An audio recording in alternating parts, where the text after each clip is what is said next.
This is Tom the Mongoose McEwen. You're watching Storytellers at Competition Plus TV.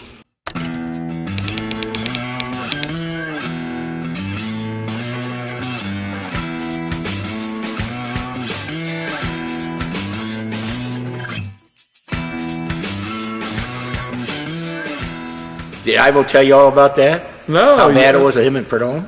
Oh man, it got to the point where I thought somebody was going to get killed. It was bad. Yeah. You want to talk about that? Yeah. All right. Yeah. Ready? Yeah. Back in the day, with the nicknames and everything, when everybody was barnstorming and racing around the country, and the Lions and back east and all that kind of stuff, you know. Tommy Ivo was a real showman. He was one of the guys started out early in the day with us. And he had Don Perdome working. Perdome got his start working for Ivo. And then he bought a little dragster, a little 440 chassis research with a little, I believe it had a little injected Buick in it, and a little 88-inch wheelbase car.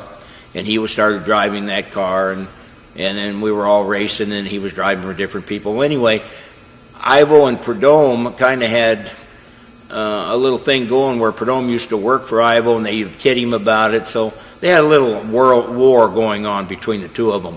And, you know, a lot of people thought it was just kind of a funny, didn't mean much. But to those guys, it got a little bit personal, I think, later on. And I can remember times when, in the early days, they were doing pranks on one another. And Ivo would go over to Perdome's house, throw a cherry bomb in the window of his house, or we were up at Fremont one time racing, and Ivo was there. And Ivo's one of these guys, he's like a vampire. He sleeps all day, and he's up at night. And he carries these army blankets around to cover the windows of the hotel with, and he has these fans, and he rocks himself back and forth in his bed 500 times till he passes out. That's how he goes to sleep at night. So Ivo's up there, and we're up at Fremont racing. And Ivo's asleep in this little hotel over by the track behind this gas station. And Tom McCurry, a good friend of ours who's no longer with us, McCurry and Perdome and McCurry, they go to this gas station. And you know those old gas stations used to have those big, old nasty buckets of oil out in back of the gas stations where they drained your cars and all. Not like today. They get a 5-gallon bucket of this oil. They get a pillow with feathers in it, put it in there, and they go over to Ivo's room. And they kick the door open in the middle of the night. Ivo sits up in bed, and they throw the oil and the feathers on him, ruin the room, cause this big thing. Cops come. The cops almost don't let them race the next day. They had to all pay for the damages.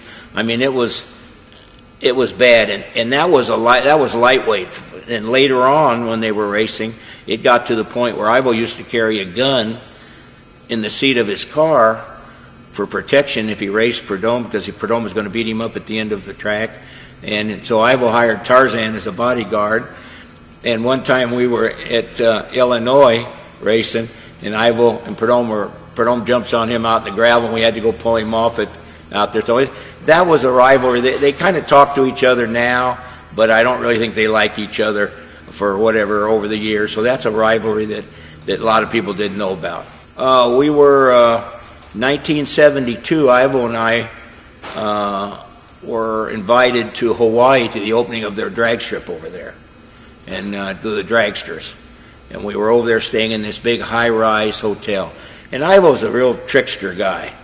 And in those days, I used to carry this blanket, and they called it my Yangi. You know, the kids have little blankets. I had a little pillow that I carried around with me that had a silk pillowcase on it, and I used to sleep with that. And they all thought that was real funny. And Ivo was in a couple of rooms down in the hotel, and Ivo used to carry his blankets, and he used to have certain foods that he would bring and all that, and he didn't want anybody in his room. So the first night we're there, Ivo slips back to the hotel during the daytime, and somehow he gets into my room, and he takes the clock radio, which is like a breakfast alarm, you know, wake-up thing, and he goes up into the ceiling and wires it into the ceiling, so when it goes off at 3 o'clock in the morning, you can't get to it to shut it off. Ivo, he thought that was really funny. See? So 2 days later, we go to his room while he's not there, and we go into his room and we take everything he owned, pillows, pajamas, cereal, put it in the bathtub and fill it full of water, and he comes home, and that's what happens. And then he steals my pillow out of my room the next day and goes to the post office and he mails it back to the Goodyear racing team, and they thought that was like they had a bounty on this thing. They thought that was really funny. So I grabbed Ivo and drug him out on the Paris. We're about on the 12th floor and hung him upside down. I was going to drop him because I was so pissed off. So there was a lot of that happened over the years that people don't know about.